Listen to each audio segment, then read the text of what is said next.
Hi there. Today we're going to build a network visualization with our ReGraph SDK. And we're not doing this alone. We will be using an AI agent alongside our MCP server, and we can see how much faster development can go. For this demo, I'm using VS Code with GitHub Copilot. You can use any other IDE that supports the MCP protocol. I also have access to GitHub Copilot Pro, which lets me use models such as Claude Sonnet 4.5, which I'm going to use for this demo. From here, we can go to the extensions tab and we can see all of my installed MCP servers. And in particular, we can see our ReGraph server here, and we can make sure it's running. I can go right click, and if it's not, I can click Start Server.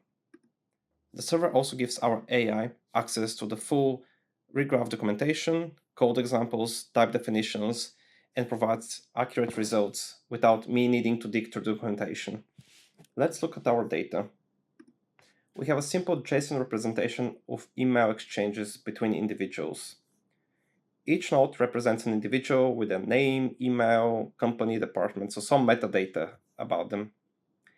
And each link represents which two nodes are connected, again with some metadata representing the number of emails exchanged between individuals. Let's scaffold our application. I've copied my ReGraph package file at the root of my repository. And now we can ask the AI to fetch any coding guidelines from the MCP server and to use them to create a simple ReGraph application with a few nodes that we can use as a foundation.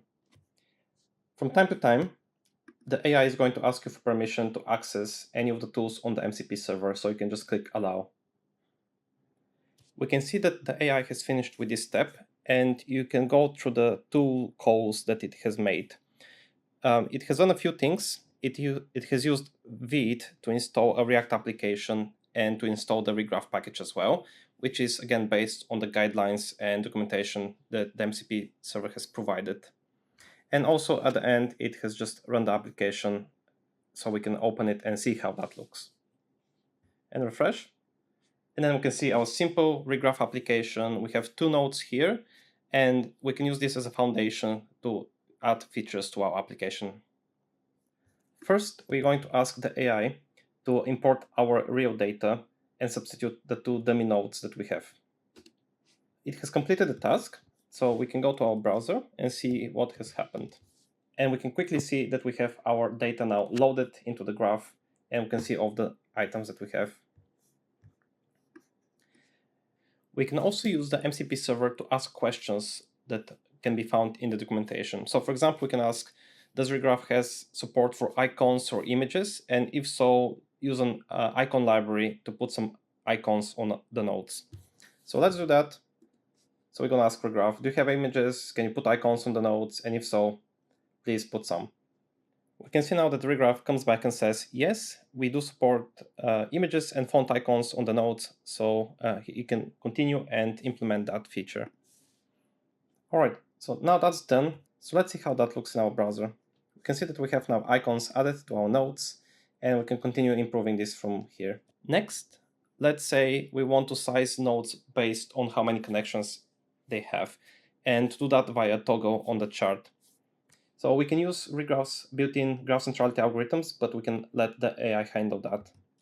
So we've asked the AI to implement degree centrality and to be toggled via a button that sort of sits on top of the chart. And we want the nodes to be sized relative to the number of connections they have. So the graph looks the same, but we do have this button here that says we can enable degree centrality. And if we click it, again, we can straight away see every node is sized by the number of connections it has. So the more connections, the bigger the node would be. And again, if I'm a user, I can now understand that this person here or that group of people are the most connected individuals in our graph. And we can always toggle this back. Next, we can continue adding features on top of that.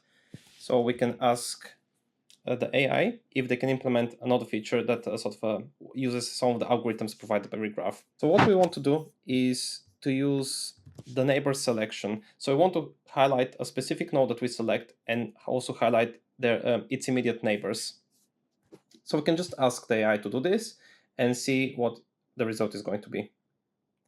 Now the AI has finished implementing this. So again, we can do the same. We can jump to our browser and see the result. So let's say we select this node here, and we can straight away see it does exactly what we wanted it to. It selects the node and also its immediate neighbors and only highlight those, whilst the rest of the chart gets backgrounded. And again, this will work with the degree centrality. So we can click the degree centrality. And again, this as a user gives us a better indication of the most connected people and also to whom they're connected as well. So we can see that this person, they're highly connected, and if we click on them, we can see their immediate network of connections. And finally, let's do one final implementation of another feature. And now we can ask the AI to implement combos, one of the big features of ReGraph. And we want to group nodes based on whichever department the person belongs to and whichever company they also belong to. So let's do that and see how that will work. So that's all done. And again, let's see how it looks. We can see now that we have a clean chart that has groupings enabled. So we can see each combo represents a company, and inside that combo, we have another group that represents each department from that company. That's an easy way for us to see which people belong to which company and also sort of how they're connected all together across organizations. So for example, we can do the full user workflow. We can enable degree centrality, so we can see the most connected individuals across the whole network. And from here, we can see in which department they sit, in which company. So we can see this specific company in the marketing department. These three individuals are the most highly connected across the whole data set, across all companies and departments. So we can click on individual here, the most connected one with the largest node, and we can see their immediate connections both inside their department, inside other departments within the organization, and also all other connections to other organizations that they might have. And again, in just a few minutes, we've been able to add quite a few big features that ReGraph has, and as a user to be able to analyze our data quite quickly. Again, all the history, all the tools that the AI has called via the MCP server are here, and we can interrogate every single call. We can see what questions the AI is asking and requesting from the MCP server. We can see all the responses. We can see the thinking that the model goes through in order to achieve this result. And also we saw everything behaves as expected in our visualization. And the same goes for the code. We have still the full view of how the code is achieved, and we still have the full view of how the code works, and we still have the agency to go in and change anything that we want or to adjust any of the settings that the AI has made. Finally, let's ask our AI to do a bit of a nice job in styling our application and use a bit more contrasting colors. All right, now that's done, we can go back to our browser and see how that looks. We can see that we have a much nicer contrasting scheme that's easier on the eyes. And again, from here, we can, again, either go in ourselves and change the styling, or again, we can ask the AI to do a bit more changes for us. And we can still see that everything is working. We can size the nodes based on degrees, on connections. And we have finally a nice looking graph. And there you have it. With ReGraph's MCP server, you can speed through development from initial setup to a fully functional visualization and application without sacrificing control over your code or architecture. You get intelligent suggestions pulled directly from our documentation and examples. And most importantly, you get to iterate over all of your ideas at increased speed and reliability. Thanks for watching, and feel free to reach out to us if you have any questions on how you can visualize your ideas. Thank you, and goodbye.